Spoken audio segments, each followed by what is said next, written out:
blinded by the light. Trying to read the news, but this is distracting like the night. Blinded by the light. Welcome to the daily news for Monday, January the 21st. It was a damn cold Monday again. Depending on where you were in the city, see the light is still, I suck. So I'm going to start off today's report with I finally figured out how to be okay in the cold when you're out and about.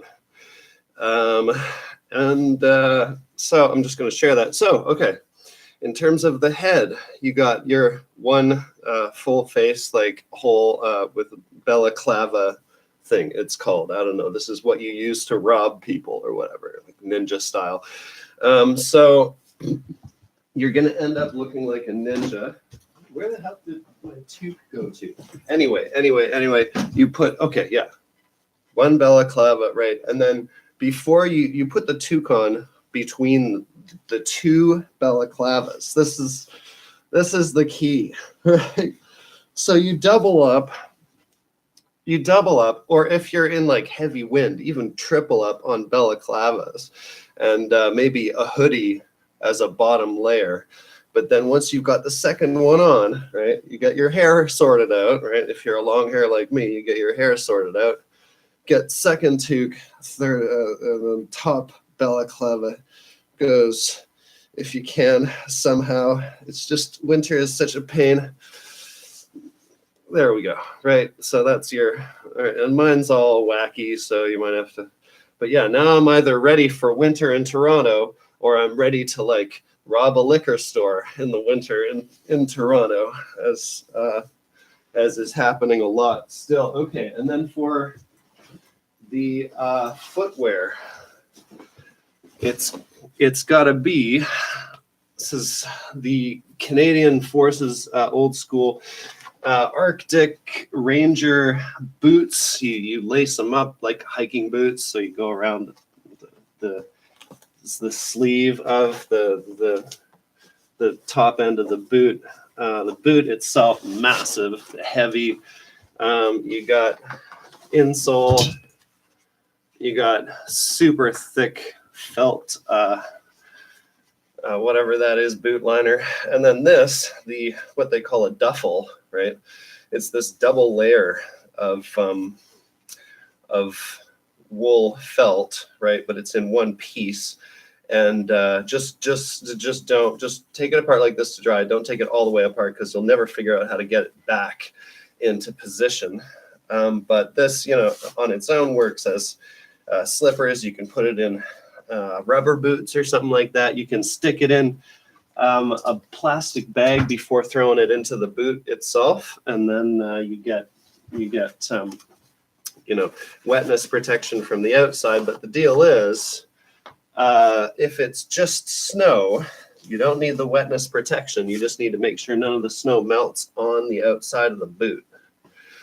And that is the key to the footwear situation. This, or if you can simulate it. The super cheap ghetto version of that is you just get extremely oversized shoes, sneakers, whatever, big enough to fit a virtually unlimited set of wool shoe layers, and then you're good to go, basically.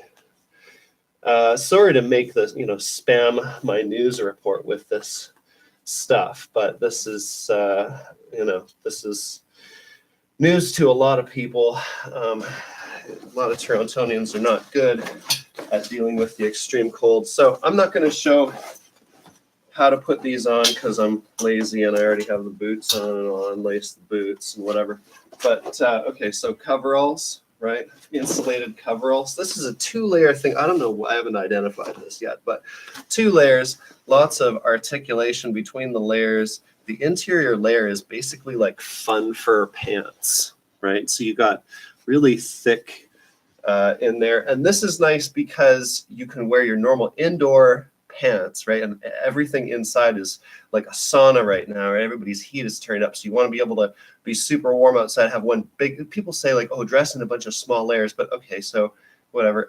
I've got my outdoor configuration, and then I just have to take it all off to go inside, and you got like a whole bag full of stuff. So this is why Canadians like the Canada Goose jackets, or just a big heavy parka in general, because you can just wear your normal clothes and then put that on top, but it has to open in the front, or if it's pants, it has to have side openings that you can open up in case you're overheating.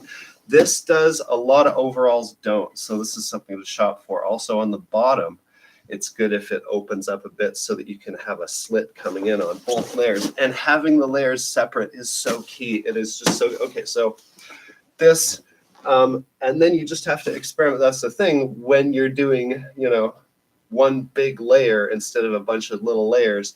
You can't really improvise other than just opening it up or whatever.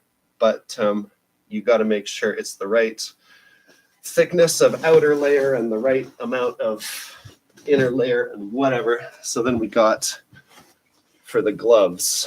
This is also Canadian Forces from the 40s or the 80s. I don't know. This is their winter sniper glove, because it's a combination kind of mitt, but it's got the right. And this is the best. This is overall the best, because you can take your index finger out of there and put it in with the rest of the fingers, and it looks kind of weird, but it's a mitt. Basically, it's big enough you can just have your whole hand in a fist, ball it up in there or whatever. And then you want to make sure you've got an outer layer of glove that you can wear on its own for when you just need windshield protection. You need to be able to feel what you're touching, right? And it's got to be leather on the bottom or something like that, rubber or something, and then something on top that's going to breathe. But again, with the if it's just all about whether it's rain or snow. That determines what your outer layer is going to be, and then you can fit 2 other layers of gloves inside of this or whatever you want to do. And that is your winter outdoor survival guide and stuff. Cool thing about this setup is it works for walking, works for being on the TTC, it works for driving, it works for cycling. This setup is perfect for cycling. And that's what I sort of put it together for. I was like, okay, I need something that I can, I can walk around, I can stand around, I can bike around without getting overheated, right? And when I'm not moving a lot, I'm not freezing for lack of heat. Okay, so now on to the actual news items for the day. So I'm gonna start with the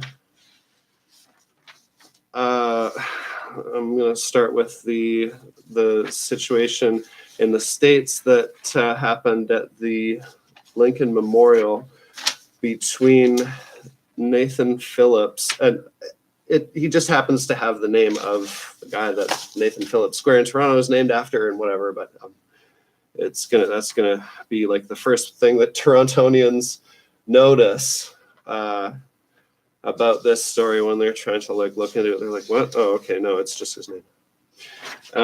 So people have been, so now the rush has been on to interview, right, the different people like involved in the thing. So Democracy Now! Tuesday morning here is interviewing Nathan Phillips, and this YouTuber interviewed one of the students who was there. I think it was on Monday. They released this interview, and so now we've got both sides. But in this interview with this like very, very Republican YouTuber guy, the student says, oh yeah, the indigenous people came up to us and they weren't there before. And the host asks him repeatedly, like, were there any indigenous people there before? He's like, no, right? So either this is one of the students who kind of like was somewhere else when the indigenous people's rally was like concluding in the same place, which is, it's just barely possible based on like what I've seen of this video, it's just barely possible, because some of the students were sort of there the whole time, but it's just barely possible that they sort of were arriving right after, like just barely after the end or at the end of the, like, it's sort of conceivable. Like, so some of the students might not, have, like, some of the students can claim to not have seen any of the indigenous people before Nathan Phillips and a couple of friends of his, like, did their procession into the midst of the high school students when they were sort of facing off with these Black Israelite activists who were also there. So, okay, so what this kid is saying is, like, it's plausible, but I mean, from the video, I'm thinking, no, the students that were there were like, oh yeah, okay, there's indigenous protests, and there was just the March for Life, and now these, like, weird, religious guys are all shouting at us and stuff like that. So that was on Kaiden Cowger, so so Cowger is really, really, really acting like he just completely, I think, from what I saw of the video that they released, yeah, they did it on Monday. They really do. He really does try to, like, confirm and make it sound like the indigenous people, like, came out of nowhere, when really you can see just minutes before this whole confrontation, like, they were, okay, minutes, I guess it's I don't know, it's conceivable that there was a gap, but okay, anyway, so but the kid who faced off, like, what is his name, Nick, what I think, the kid who's made famous now by this video of him sort of like standing and, like, smiling at this guy who's, like, playing a drum, like, right on his face and whatever, like, they're really close, right? So Nathan Phillips is like, okay, so we were walking through the area, and then this and people were parting ways for us, but except for this one teen, and he wouldn't let us pass, right? And then the teen is saying, like, okay, these, like, indigenous people came in and they were drumming, and we were getting into it with them, and this one guy just sort of, like, came up to me out of nowhere, and he was just really close to my face, and it was really intense, and it was really tense, and I just didn't want to, alarm anybody by doing anything weird. And so I'm just going to weigh in on this now. I'm going to weigh in on this. I, Dorian Sky, your host, your noble host. I don't even know who I'm talking to.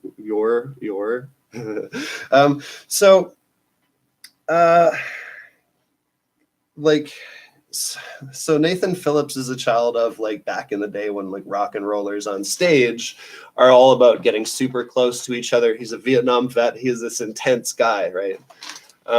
And what he says is, like, once he started, like, he didn't really have a plan for being, like, stopped as his plan was to, like, sort of, like, go out of the area through between these two crowds of, like, people who were facing off, and, like, the religious activists were saying, like, harsh, crazy stuff to the teens, and the teens were just, like, sticking around because whatever. And, like, they're both, like, I don't know, they're both saying, like, oh, we're scared, or we were scared, or this is intimidating, or they're surrounding us, but they're keeping their distance, blah, blah, blah. And then the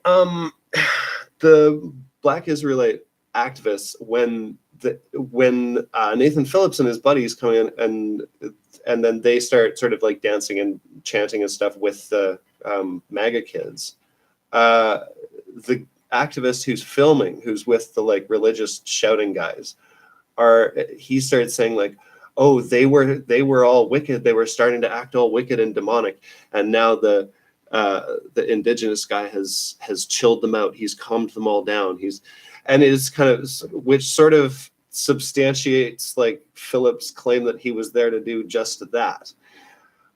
So I promised I'd weigh in on this. Now I will. So when I look at this video, what I see is this guy who thinks this kid in front of him is, like, either blocking him or trying to be present with him instead of avoiding him. And Can't tell which, and maybe thinks it's both, and whatever, he's just decided to step into a moment of prayer.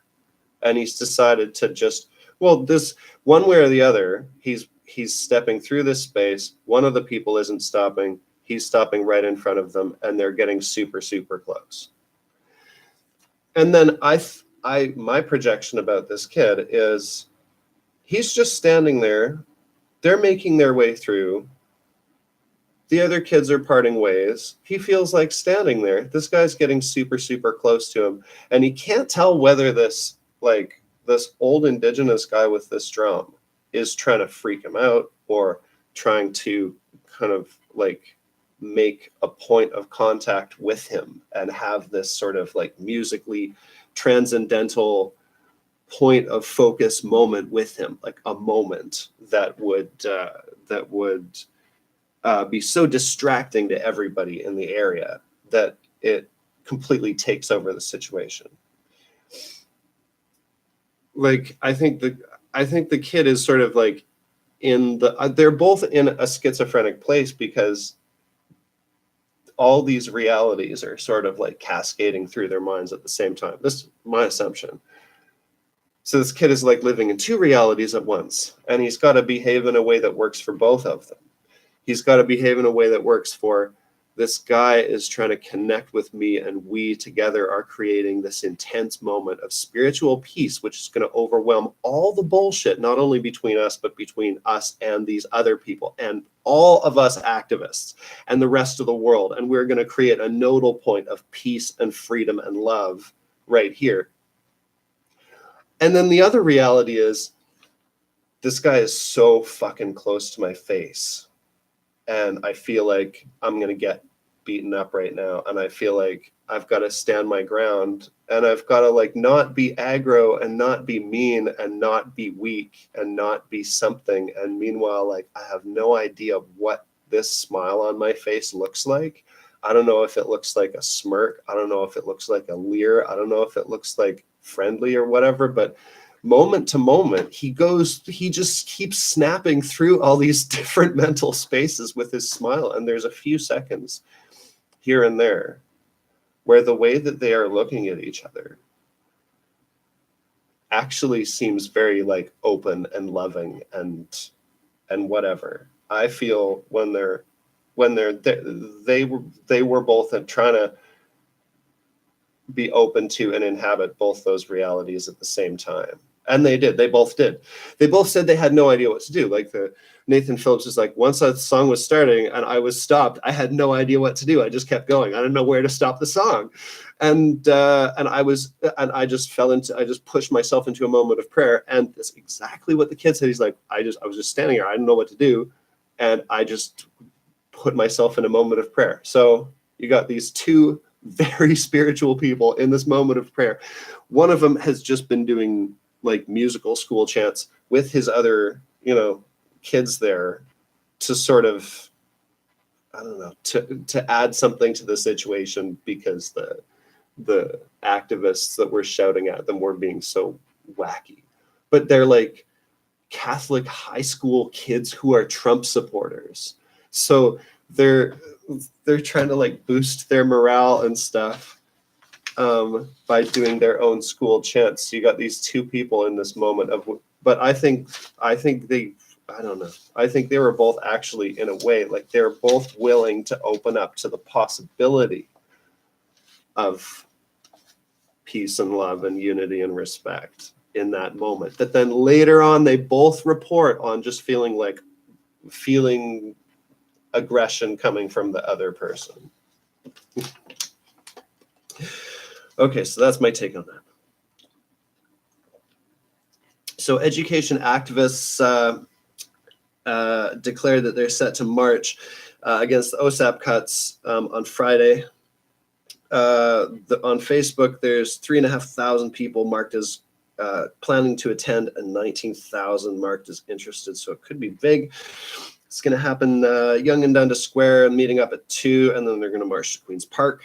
And then Brantford, they're going to have a rally the day before on Thursday the 24th, and it's going to be 3 to 5 p.m. So it's two bits of activism about education in Ontario. So sorry, that's Brantford. Okay, Raleigh and Brantford the day before, and then in Brampton. The Brampton mayor has said most users of marijuana are responsible, but he wants the police resource funding that comes with signing on to saying yes to establishments. So he's like, he's playing it very, very safe. He's playing it very smart. He's like, yeah, well, people are going to be good about it, but I want that money to deal with the people who aren't, and that's why we're signing on to this. And so we're going to have some weed shops in Brampton. There's still, quite the limit on the amount. So anyway. So more advice on wintertime. I'm going to talk about bike commuting specifically. Every kind of commuting gets crappier in the winter. Like driving becomes crappy. TTC becomes really crappy. There's actually been like TTC issues with doors and stuff on the GO train not opening because of frost and stuff like that. Like our transit system is not winterproof. It's kind of messed up. But the cycling challenges are a little like less documented. So I want to fill that in a little bit. As a commuter cyclist, I'm just going to give everybody a couple tips. It's all about the bus routes for your non-arterial, like your winter routes are going to be, instead of like any back street you want, and these sort of secondary routes and whatever, and then the main ones when you have to be there. There's like a lot of mains that are usually good and are now terrible, are usually terrible and are now okay because the snow just accidentally makes them accessible.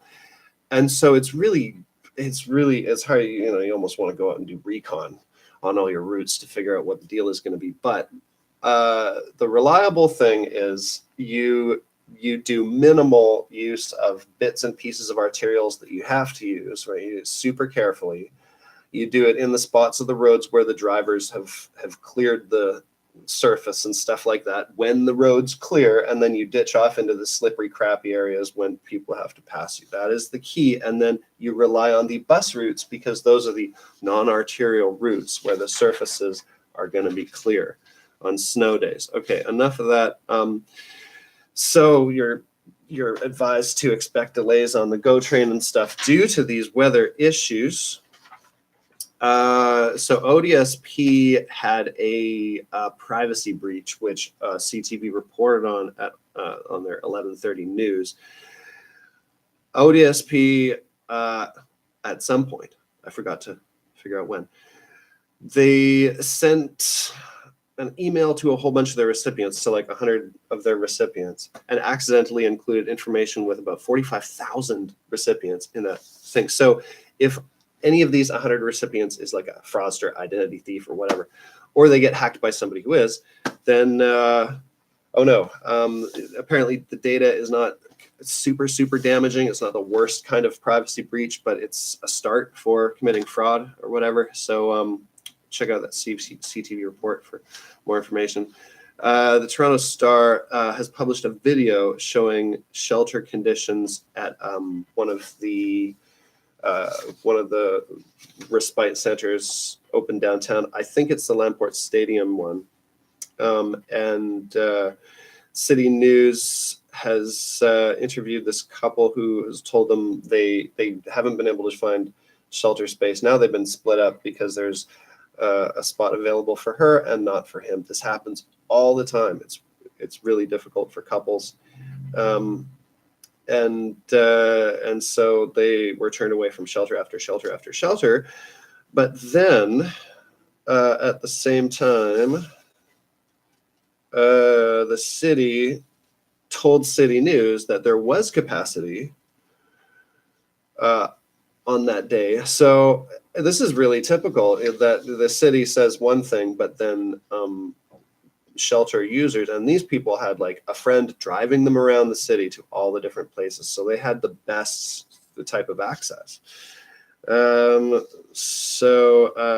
then the City News interviewed someone living in a tent on a sidewalk downtown with their dog, who says like, yeah, I can't get my pet in there. I need my pet. And he's got the same Thursday looming deadline, the eviction notice that was also sent out to the people under the camping out under the Gardner. So this is like, so basically we've got today and tomorrow to figure out what the hell they're going to do. A whole bunch of tent campers are facing this like eviction deadline notice, like as if they haven't had enough evictions already. 5 a.m. Sunday crash on a road in Oakville, according to City News. A road in Oakville. That's as specific as they've gotten. The victim died in hospital after suffering a pretty terrible crash while he was like in a quote unquote medical episode. So he's driving, gets into some kind of medical distress, doesn't have a chance to pull over, while it's happening and get off the road safely, dies in a crash. This is a really important thing. I mean, it's an important problem on the roads. It's very difficult for drivers to get off the road when they unexpectedly have to.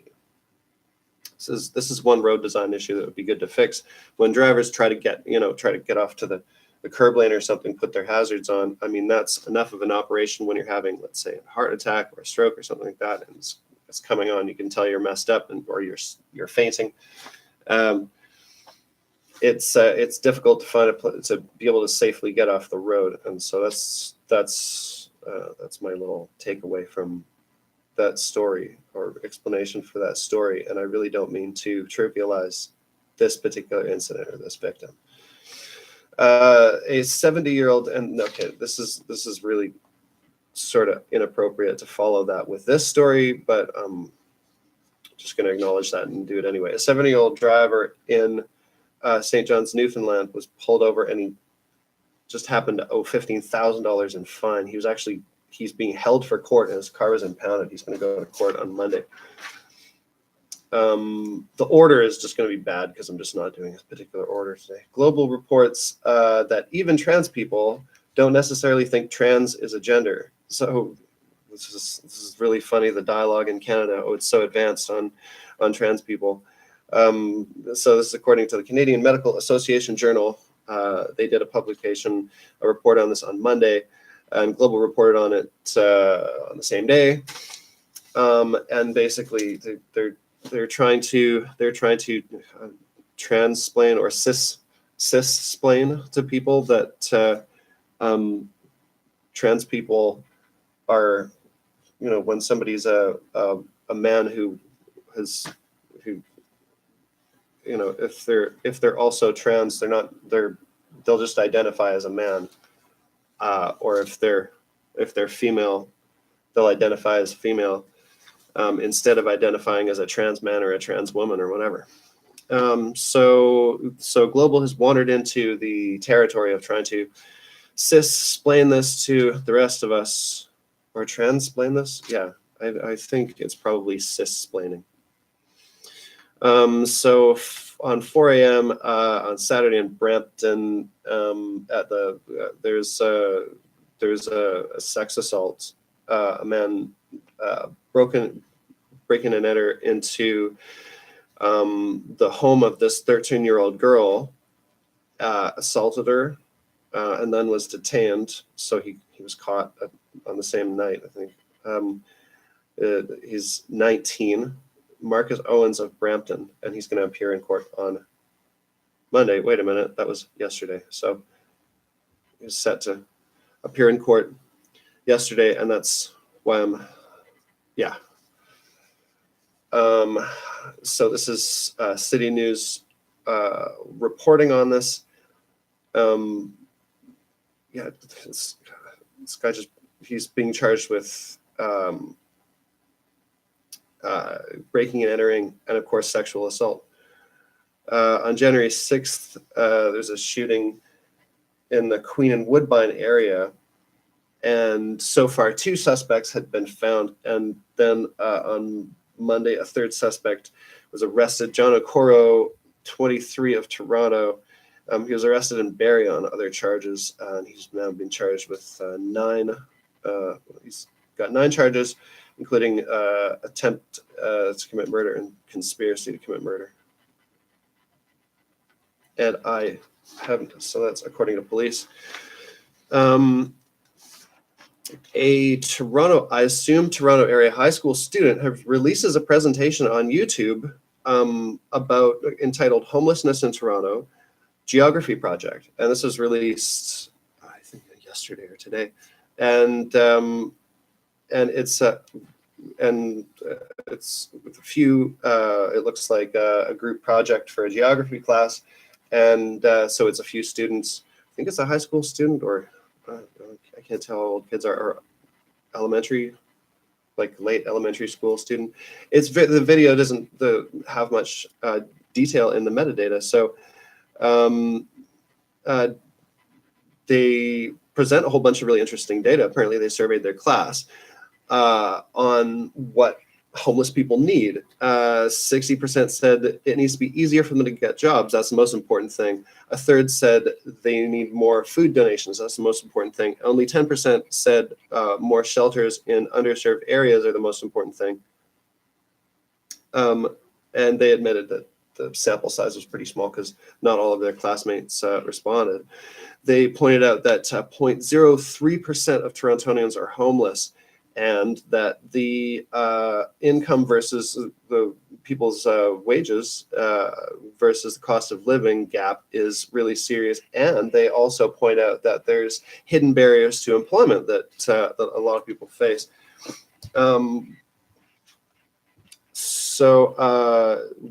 Then they also talk about solutions. They talk about different charities and stuff like that. And they make this interesting point about that large monolithic charities like the Salvation Army as their example, versus smaller local charities, saying that the large ones, quote, can't focus on each individual. And so they promote working with smaller local charities, and they promote the Project Winter Survival, or whatever it's called. And I should really go to that story next. I'm just gonna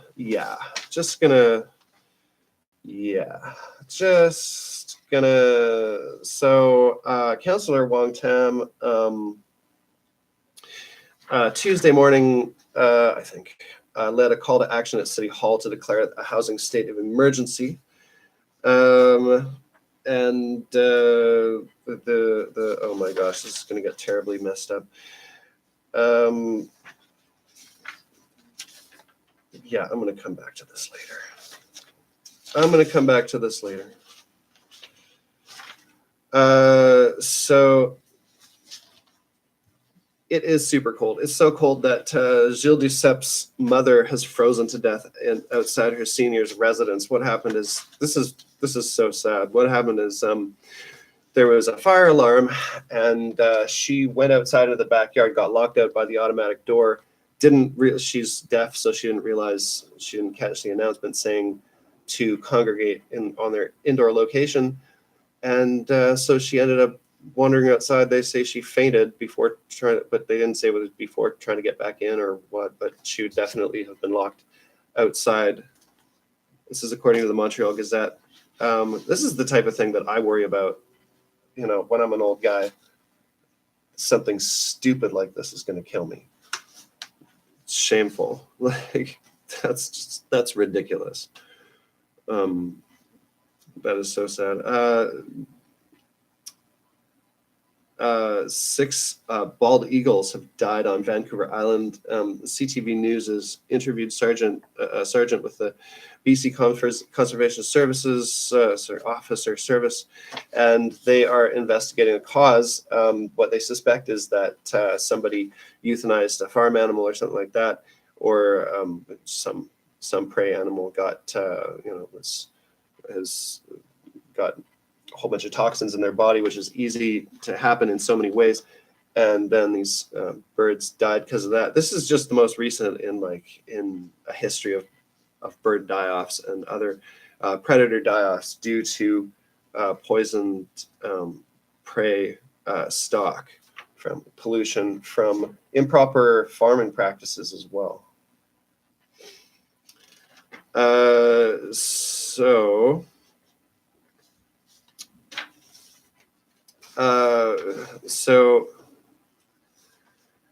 Sun News, during this extreme cold snap, when everybody else is concerned about homeless people dying from exposure, and the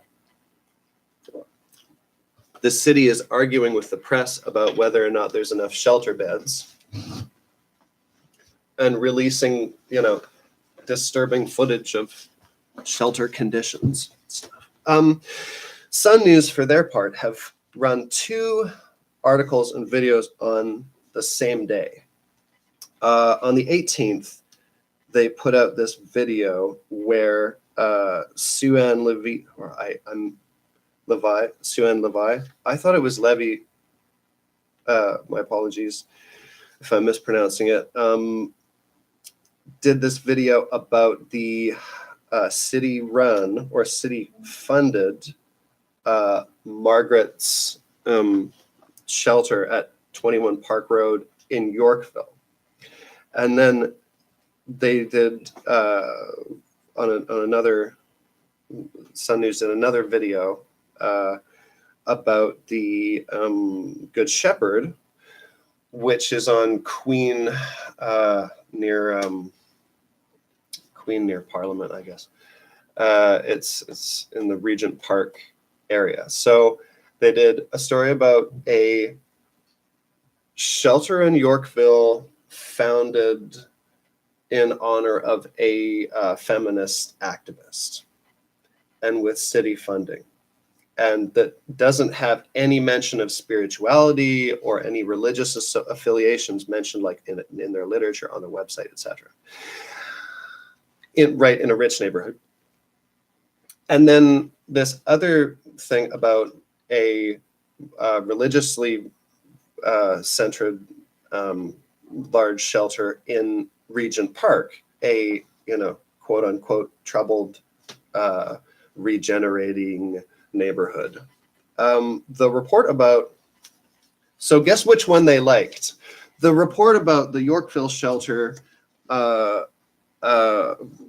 claimed that residents, they basically, it sounds like they collected like all of the vagrancy complaints in the whole neighborhood and picked a shelter to blame it on, picked a shelter and the residents of that shelter to pin those things on. And so the host, Sue-Ann Levi, she says, the claims are, so she attributes the following things to the residents of 21 Park Road in the shelter without explaining how she knows that these activities are happening because of those residents. She claims this is from reports from people in the area. So people in the area who she talked to, who she won't name, anonymous residents of the area, have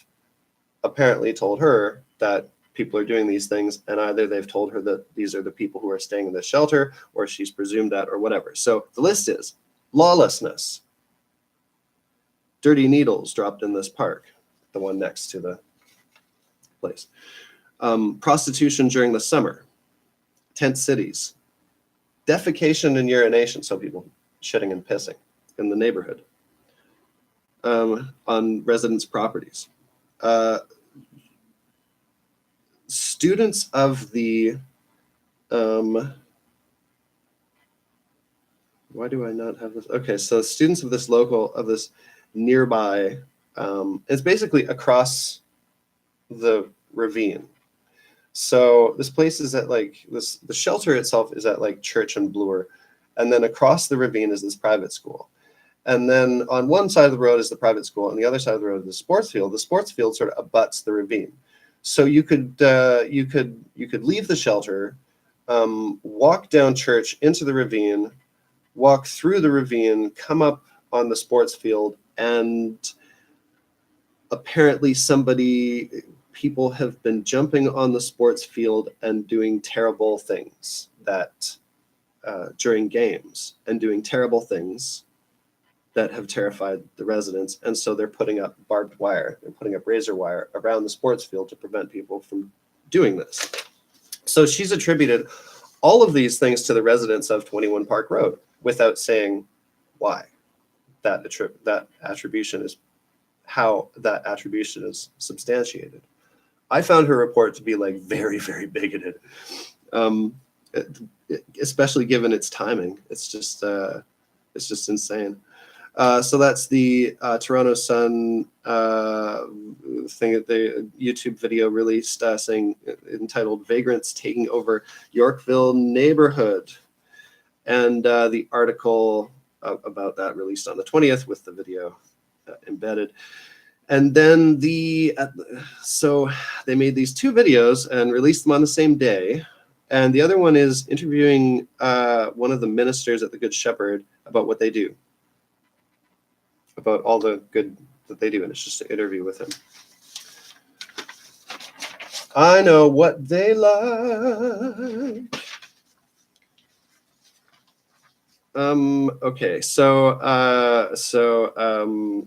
police in Edmonton warn commuters that Yellow Vest protesters are set to surround Edmonton with a convoy on Tuesday morning. So it's happening right now, I guess. So the convoy route starts at Lamont. Am I saying that right? I don't know. Lamont, Alberta, at 9 a.m. And they drive to and surround the Edmonton Ring Road. So we can pour through video of how that went. So Tuesday morning, Yellow Vest, Edmonton truck convoy rally. On Sunday, the Banff police alerted the public to cougars surrounding the park. If you're in Banff, watch out for the damn cougars. They will eat you. So Costco has been selling Apple's sort of old but still new bottom of the line iPhone SE phones online for like a month now. Cheaper than you can get them from Koodo or Apple themselves. And now they are apparently in stores. This is according to Mobile Syrup. They've been getting, well, of course, they announced that they'd be doing this, and they're available in some stores. So they are selling them for $300. Now, if you get one from Koodo and it's pre-owned, you get a secondhand crappy one from Koodo pre-owned, $439. You get one from Apple, it's $331 Canadian. So just go to Costco instead. Cadillac Fairview. So it's super cold. A lot of people having trouble being homeless outside in the winter or commuting outside in the winter, but dogs have a hard time too. Not all these dogs are massive, and you can take them to one of the outdoor dog parks in the winter. It's just so Cadillac Fairview has your back. They love cars. They love dogs. They love dog owners who love cars. And so they opened up 6 indoor dog parks for one day only, on Monday, 9 a.m. to 2, so people had maybe it was Tuesday. I think it was Monday, but maybe it was Tuesday. So at the TD Center, the RBC Center, Simcoe Place, Cadillac Tower, the Eaton Center, Narcity reports that they had indoor dog parks. Indoor dog parks! How much more Toronto could you possibly get? You can't. I am so grateful that you can just remove the Toronto Star's online paywall just using the DOM inspector that comes in most web browsers. That is so nice. There's the thing about requiring people to pay for news instead of just funding it through advertising is it makes news inaccessible to the ultra poor.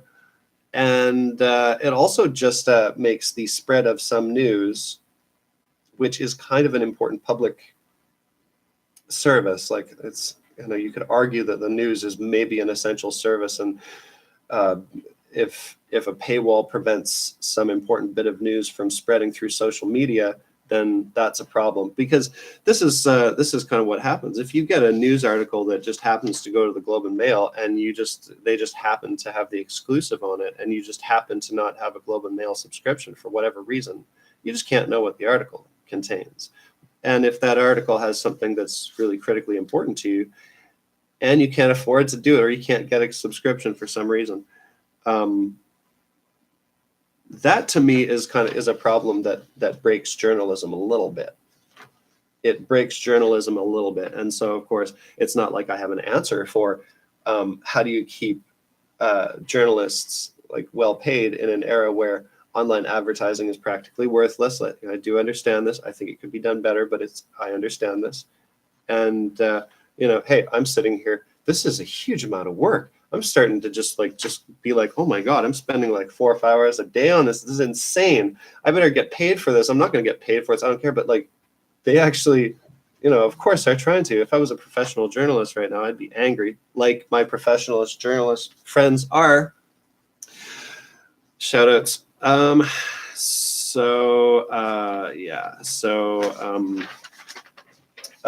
luck with the Globe and Mail's website. Maybe if you're a JavaScript hacker, you could deal with it. But on CSS alone through the DOM inspector, I don't know. But thank you to the Star for making it super easy for anyone with some basic CSS knowledge to hack into your website. Please don't change it on my account. I need to read your stuff so I can promote your stuff on my free show and steal your journalistic info from behind your paywall and pass it along. But I'm promoting it too, so oh my gosh.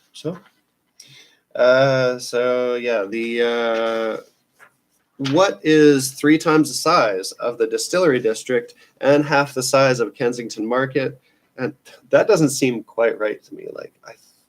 That makes it like half of Kensington Market seems smaller than 3 times the size of the Distillery District. But whatever. Okay. So the Toronto Star is reporting this new plan to provide a ton of affordable housing. So on 11 parcels of city-owned land, the report going to executive committee on Wednesday is entitled Housing Now. And it's about using space on this land to basically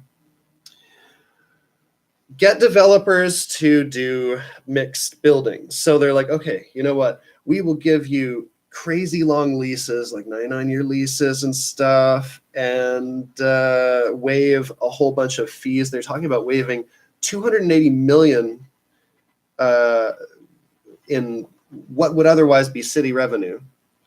So this is $250 million. Is that $250 million? So they're like, we'll give you a deal. We'll give you a $280 million deal, like 100-year deal.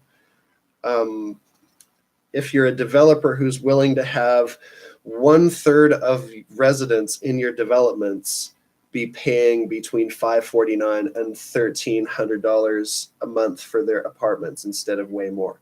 And the idea of putting in a condo where the other 2/3 of the people in the building are not condo people, they're either market rent apartment dwellers. Okay, so they're spending $1,800 a month on an apartment, or they are below market rent, super cheap apartment dwellers paying as little as $550. That opens it up to the ODSP and even the welfare crowd.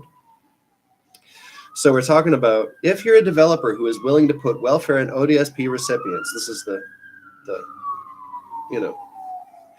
and market rent, just regular people, market rent people, and super poor non-ODSP recipients, non-welfare recipients, right? The working super poor. So the super low unemployed, or not the poorest unemployed, the sort of rich unemployed, the rich poor, because there's a whole other layer of people below that.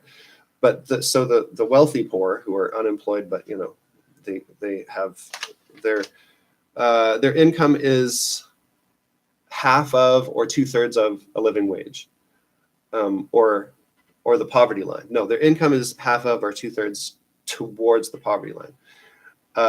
So a third of the people are going to be like that, right? A third of the people are going to be minimum wage, full-time, super poor, and then the other third are condo residents. So if you can find a developer who can find condo residents who are willing to move into that on one of these sites, and I didn't make a list of the locations because I suck, but so there's going to be apparently like over 3,500 units out of 10,000 of these units. So yeah, a third of it is for each, but the total amount is 10,000 units or 11,000 units. Yeah, they said 11,000 units. So no, or 10,000. I suck. So the benefit, apparently, according to the interviews that STAR conducted, is that we won't have to. We'll get super affordable and like subsidy level but unsubsidized housing, a whole bunch of it, without siphoning off city money toward that. And all we have to do is, so we don't have to, we get a whole bunch of stuff super quick, right? We get a whole bunch of the type of housing we need super quick. And then over a period of a long time, we get to waive a whole bunch of fees. So we save a bunch, we get to do something we don't want to try to afford to do right away. And we get to do it by not charging a whole bunch of fees over the next 100 years. So that is the scheme. Not trailer parks, of course, not tiny home villages like they are doing in Victoria, BC. But it's got to be apartments. There's no shacks, no tents, no improvised structures of any kind, no managed tent cities, no managed campgrounds. We don't have managed campgrounds in Toronto. You could go to Rouge Park and pay what you would pay for a freaking hostel for an Airbnb bedroom downtown, almost. Okay, half of. And there's practically none available. To me, it's weird in a city like Toronto with all this beautiful camping space all through it that we wouldn't be, capitalizing on that to offer people like an incredible tourism, recreation, and also, emergency housing opportunity. But I mean, you could split that 3 ways too and have each campsite be like, 1/3 crazy tourists from around the world and 1/3 Torontonians who are well-to-do but want to have a camping trip, and then 1/3 homeless people. That would go over well. We could manage that, right? We can do that. That's no problem. It's less of a problem than what we have. Oh my God, I'm scared for so many people. Have a wonderful Tuesday. So check out the Democracy Now! Tuesday edition where they interview Nathan Phillips and figure out for yourself whether these two activists, they're such spiritual people. They're both like, I was in prayer. I was in communion with prayer. So did they have a moment or did they have a moment?